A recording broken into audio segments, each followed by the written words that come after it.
Hello friends, super magic રસોઈમાં મિત્રો હું આપનું સ્વાગત કરું છું। આજે હું ચકરીની રેસીપી તમારી સાથે શેર કરું છું। તો તમને ચોક્કસ આ વિડીયો ગમશે। ગમે તો લાઈક કરજો, શેર કરજો અને સબસ્ક્રાઇબ કરવાનું તો ભૂલતા જ નહીં। અને મિત્રો બાજુમાં રહેલું બેલ આઇકનને પણ પ્રેસ કરજો, જેથી કરીને લેટેસ્ટ વિડીયોની માહિતી તમને મળતી રહે। તો હવે એના ઇન્ગ્રેડિયન્ટમાં મિત્રો જો આપણે બતાવી દઉં।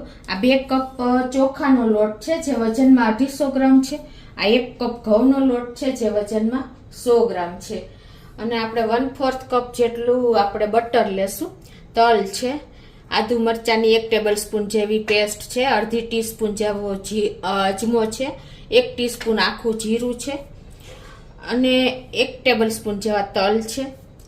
અને રૂટીન મસાલામાં આપણે હળદર, હિંગ અને કાશ્મીરી લાલ મરચું લેશું અને 4 ટેબલ સ્પૂન જેવું દહીં અથવા તમે 1 કપ છાશ પણ લઈ શકો છો, ટેસ્ટ એકોર્ડિંગ મીઠું અને તળવા માટે તેલ।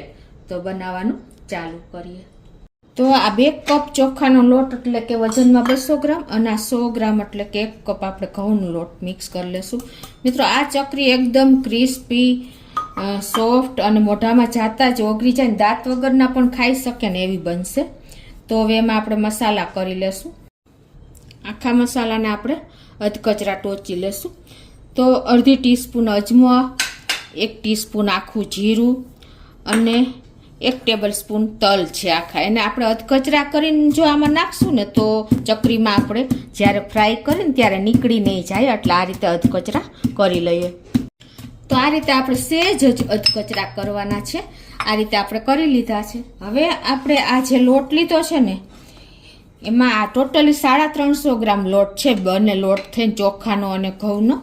તો એમાં આપણે 1/4 કપ જેટલું બટર નાખવાનું છે, રૂમ ટેમ્પરેચર વાળું જ બટર લેવાનું છે। તો એને આપણે આ રીતે મિક્સ કરી લેશું લોટમાં જ।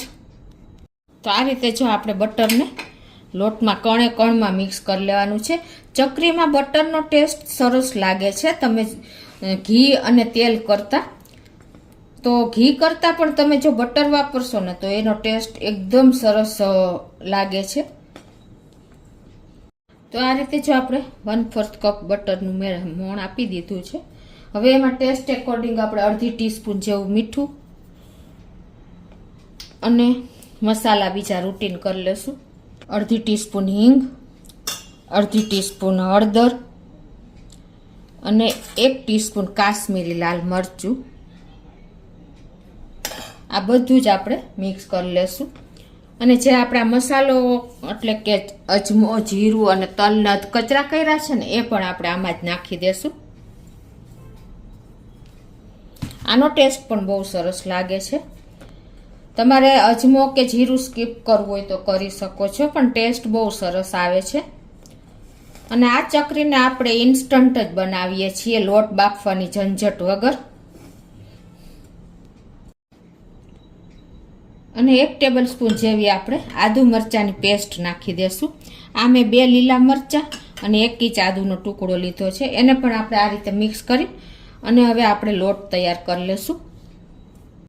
આ રીતે જો આપણે સરસ બધું મિક્સ કર્યા પછી 4 ટેબલ સ્પૂન જેવું આપણે નોર્મલ દહીં લેશું, બહુ ખાટું નહીં બહુ મોરું નહીં એવું। અને એને પણ આપણે આ રીતે મિક્સ કરી લેશું। અને આ લોટ આપણે સેમી સોફ્ટ બાંધવાનો છે, એટલે જેમ પાણી આપણે નાખતા જશું, પાણી પણ રૂમ ટેમ્પરેચર વાળું કે સહેજ ઉફાળું એવું લેવાનું છે। અને આપણે લોટને તૈયાર કરી લેશું। મિત્રો તમે ચોખાના લોટમાં આપણે અત્યારે ઘઉંનો લોટ એડ કર્યો છે અને ઘઉંનો હોય છે ચોખાના લોટમાં, એટલે આપણે ઘઉંનો કર્યો, પણ તમે ચણાનો લોટ પણ કરી શકો છો એડ, પણ આ રીતે તમે કરશો ને તો પણ સરસ ચકરી તૈયાર થશે।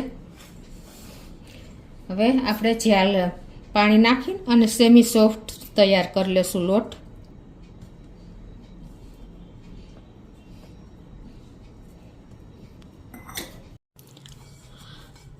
તો આ રીતે જો આપણે સેમી સોફ્ટ લોટ તૈયાર કરી લીધો છે।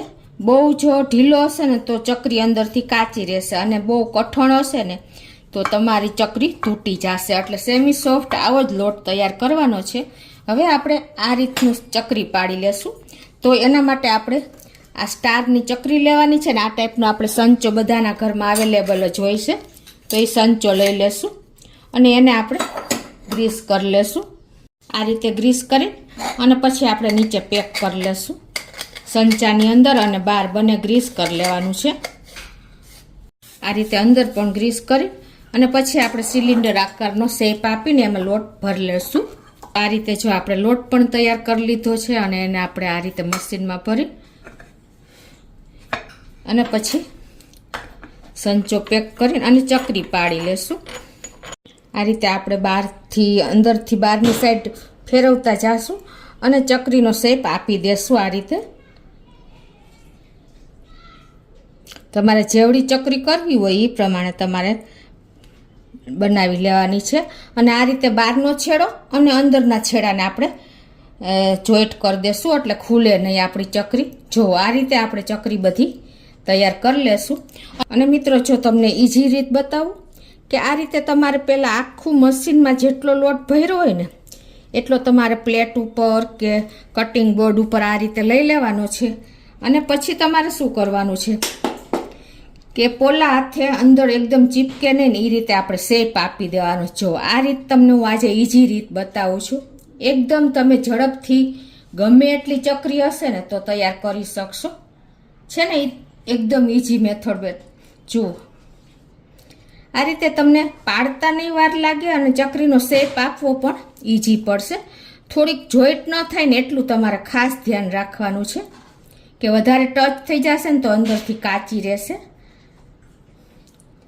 છે ને મિત્રો જો સાવ ઈઝી મેથડ છે આ જે બિગનર્સ હશે જેને સંચાનો શેપ આપવામાં ચકરીનો શેપ આપવામાં પ્રોબ્લેમ આવે છે ને એના માટે આ ઈઝી મેથડ બતાવી છે મેં. રીતે જો આપણે ચકરીને તૈયાર કરી લીધી છે અને આ બાજુ આપણે તેલ પણ ગરમ કરવા મૂકી દીધું છે. અત્યારે આપણે ફૂલ ફ્લેમ જ રાખી છે તેલ ગરમ કરવા માટે અને આપણું તેલ પણ ગરમ થઈ ગયું છે. તો હવે આમાં આપણે એક પછી એક ચકરીને તરતા જાશું. આ રીતે હાથેથી જ તમે ઉચકીને મૂકી શકશો. જો ન ફાવે તો તમારે તાવીથો લેવાનો. અને અત્યારે આપણે ફૂલ ફ્લેમ જ ઉપર રાખશું. ચકરી જ્યાં સુધી એનો શેપ લઈ લે ને ત્યાં પછી આપણે મીડિયમ કરી નાખશું.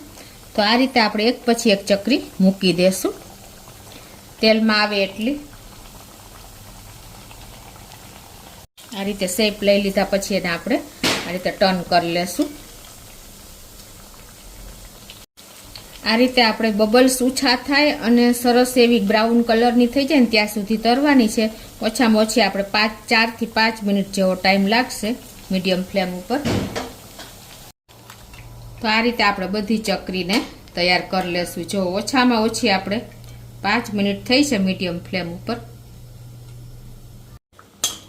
તો આ રીતે જો આપણે બધી ચકરીને તૈયાર કરી લીધી છે.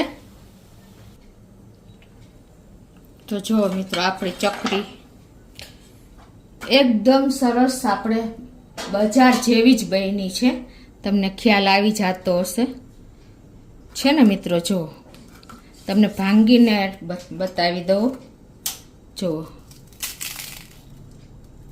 છે ને એકદમ મોઢામાં મૂકતા જ ઓગળી જાય, દાંત વગરના પણ ખાઈ શકે ને એવી આપણી ચકરી તૈયાર થઈ છે. તો મિત્રો આ દિવાળીએ ચોક્કસ આ રીતે પરફેક્ટ માપ સાથે અને લોટ બાફવાની ઝંઝટ વગર ઇન્સ્ટન્ટ આપણે સોફ્ટ એકદમ બજાર જેવી ચકરી તૈયાર થઈ છે. તો ટ્રાય કરજો અને કોમેન્ટ બોક્સમાં જણાવજો કે તમને ચકરી કેવી લાગી. મિત્રો ટેસ્ટ પણ કેવો લાગ્યો, પરફેક્ટ મસાલા સાથે જ બતાવી છે. તો તમને ચોક્કસ આ વિડીયો ગમશે. ગમે તો લાઈક કરજો, શેર કરજો અને સબસ્ક્રાઈબ કરવાનું તો ભૂલતા જ નહીં.